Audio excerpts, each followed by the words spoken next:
लेकर चलते हैं उत्तर प्रदेश। बात वहां की राजनीति की। लोकसभा के चुनावी नतीजों के बाद यूपी के सीएम योगी आदित्यनाथ और डिप्टी सीएम केशव प्रसाद मौर्य के बीच अदावत की खबरों की खूब चर्चा हुई। लेकिन अब केशव प्रसाद मौर्य का ऐसा बयान सामने आया है जिसने दोनों नेताओं के बीच किसी भी तरह की तल्खी की अटकलों को खत्म कर दिया है। दरअसल मिर्जापुर में कार्यकर्ताओं को संबोधित करते हुए केशव प्रसाद मौर्य ने योगी आदित्यनाथ की जमकर तारीफ की। डिप्टी सीएम ने कहा कि हमारी डबल इंजन की सरकार स्वतंत्र भारत में सबसे अच्छा काम कर रही है। इसके साथ ही उन्होंने योगी आदित्यनाथ को देश का सबसे अच्छा मुख्यमंत्री भी बताया। केशव मौर्य का यह बयान ऐसे वक्त पर आया है जब यूपी के मुख्यमंत्री योगी आदित्यनाथ से उनके मतभेद की खबरें सुर्खियों में रहीं। कयास और अटकलें यहां तक लगाई जा रही थी कि यूपी की बीजेपी सरकार में बड़ा बदलाव हो सकता है। इन चर्चाओं ने तब और जोर पकड़ा जब बीते महीने 14 जुलाई को लखनऊ में बीजेपी राज्य कार्यकारिणी की बैठक में दोनों नेताओं ने प्रदेश में लोकसभा में बीजेपी के खराब प्रदर्शन की अलग अलग वजह गिनाई थी।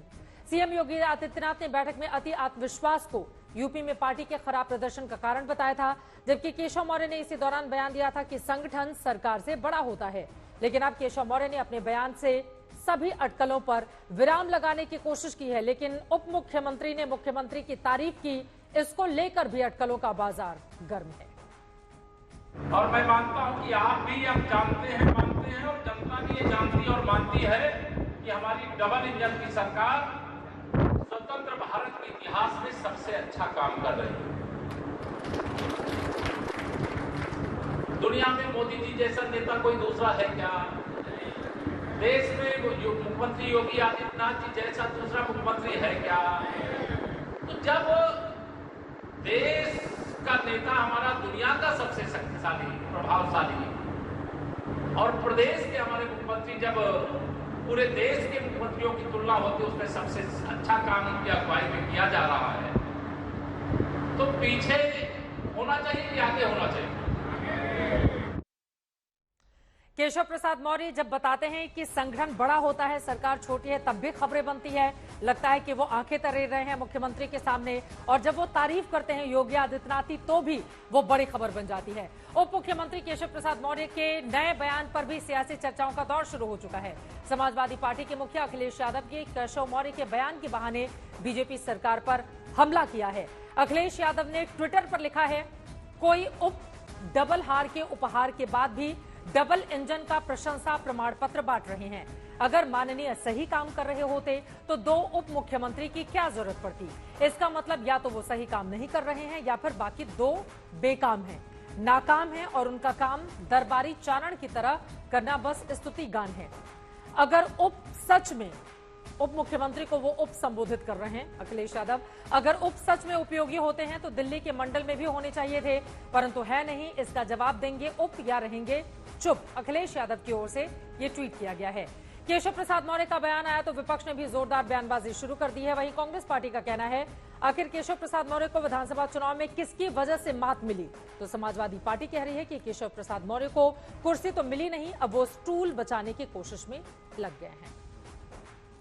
सब राजनीतिक फायदा लेने का केवल और केवल ये सब कारण है, क्योंकि जहाँ तक मैं जानता हूँ कि केशव मौर्य जी जो चुनाव हारे उसमें किसकी भूमिका थी, क्या थी, पूरी तरीके से वो जो है बुरी तरीके से केशव मौर्य उससे बहुत ज़्यादा परेशान थे। चुनाव हारे वहाँ और वो लगातार मुख्यमंत्री की, आपको याद होगा कि 5वें तल पर जाकर उन्होंने ऑफिस भी खुलवाया था, फिर ऑफिस बंद हुआ, तमाम चीज़ें चली हैं।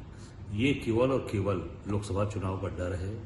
लोकसभा में जो बुरी तरीके से ये लोग हारे हैं, अभी आप सामने उपचुनाव हो रहा है, ये सब खेल उपचुनाव तक का है। कुर्सी तो मिली नहीं, स्टूल बचाने के लिए बहुत कोशिश कर रहे हैं। राष्ट्रीय अध्यक्ष जी ने पहले भी कहा है कि अभी ये कुछ बोलेंगे, इनको डांट पड़ जाएगी तो फिर ये तारीफ करने लगेंगे। कुछ काम भी करे, लगता है दिल्ली से काफी टाइट किया गया है। बीच में तो दिल्ली के काफी ट्रिप लग रहे थे, शायद कुर्सी हासिल करने की भी एक दौड़ थी। तो ये भारतीय जनता पार्टी के इंटरनल कॉन्ट्रोडिक्शंस हैं। काम इनको करना नहीं है, एक दूसरे की कुर्सी खींचनी है, एक दूसरे की बुराई करनी है, फिर जनता का ध्यान भटकाने के लिए तारीफ कर दी। इसका कोई मतलब नहीं है। दरअसल उत्तर प्रदेश में इन दिनों सत्ता पक्ष और विपक्ष के बीच सबसे बड़ा संग्राम उपचुनाव की 10 सीटों को लेकर छिड़ा हुआ है। विपक्षी हमलों के बीच डिप्टी सीएम केशव प्रसाद मौर्य उपचुनाव में बीजेपी की बड़ी जीत और विरोधियों को कड़ा जवाब मिलने का भरोसा जता रहे हैं। विपक्ष के द्वारा दुष्प्रचार का सहारा लेकर के जो लोकसभा में जनता को गुमराह करने का काम किया है। जनता उनकी असलियत जान चुकी है। समाजवादी पार्टी समाप्तवादी पार्टी है। भाजपा ही वर्तमान है, भाजपा ही भविष्य है। भाजपा मजबूत तो भारत मजबूत, भाजपा कमजोर तो भारत कमजोर। कुमार अभिषेक हमारे संवाददाता जुड़ चुके हैं ज्यादा जानकारी के साथ। कुमार, बड़ा दिलचस्प है उत्तर प्रदेश।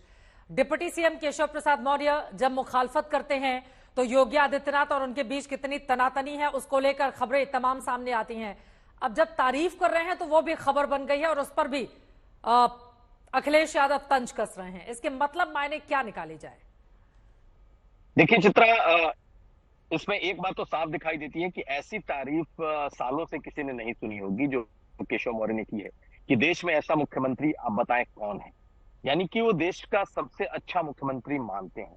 लेकिन निश्चित तौर पर अचानक से क्या यह हृदय परिवर्तन है या इसके पीछे की कोई वजह है, कोई सियासी वजह है? देखिए निश्चित तौर पर बीजेपी के लिए जो 10 सीटें हैं विधानसभा के उपचुनाव की, ये इस वक्त उनके लिए नाक का सवाल है। और इसमें 2 सीटों की जिम्मेदारी केशव मौर्य को मिली हुई है, मझवा और फूलपुर। और फूलपुर और मझवा वही इलाके हैं जहां पर हाल के सभी चुनाव में बीजेपी अच्छा प्रदर्शन नहीं कर पाई। यहां तक कि 2022 के चुनाव में भी केशव मौर्य को हार मिली थी कौशाम्बी से। उसके आसपास की सीटें हैं। फूलपुर की सीट है। फूलपुर में इस बार जब 2022 के जो चुनाव हुए हैं, 2024 के चुनाव हुए हैं, बीजेपी जीती जरूर है 2024 में फूलपुर का पार्लियामेंट, लेकिन फूलपुर विधानसभा हार गई है। और यही वजह है कि ये सब सीटें अब केशव मौर्य के जिम्मे हैं। तो कहीं ना कहीं उन्हें लग रहा है कि ये विरोध कहीं भारी न पड़ जाए। एक सबसे बड़ी वजह यही मानी जा रही है। और दूसरी बात ये कि पार्टी को भी अब लगता है कि बहुत हुआ।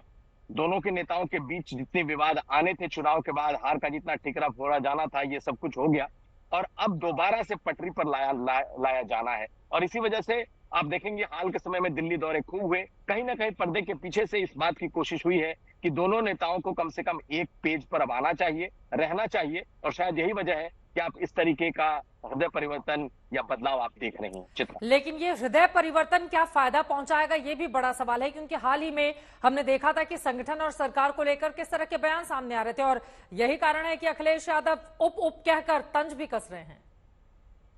बिल्कुल, और अखिलेश यादव को मौका मिला है। देखिए अखिलेश यादव मुख्यमंत्री योगी आदित्यनाथ के खिलाफ जितने हमलावर नहीं होते उससे कहीं ज्यादा वो केशव मौर्य के प्रति हमलावर होते हैं। और केशव मौर्य भी सबसे ज्यादा अगर किसी को टारगेट करते हैं तो अखिलेश यादव को ही टारगेट करते हैं।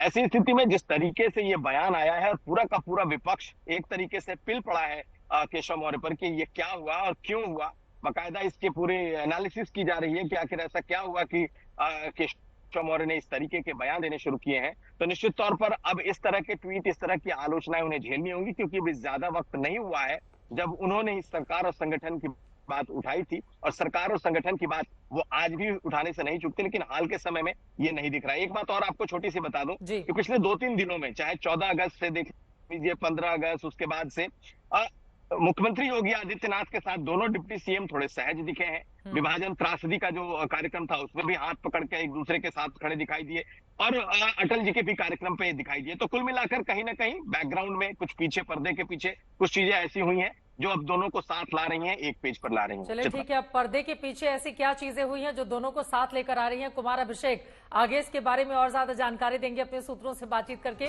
फिलहाल के लिए बहुत धन्यवाद अभिषेक इस पूरी जानकारी के लिए।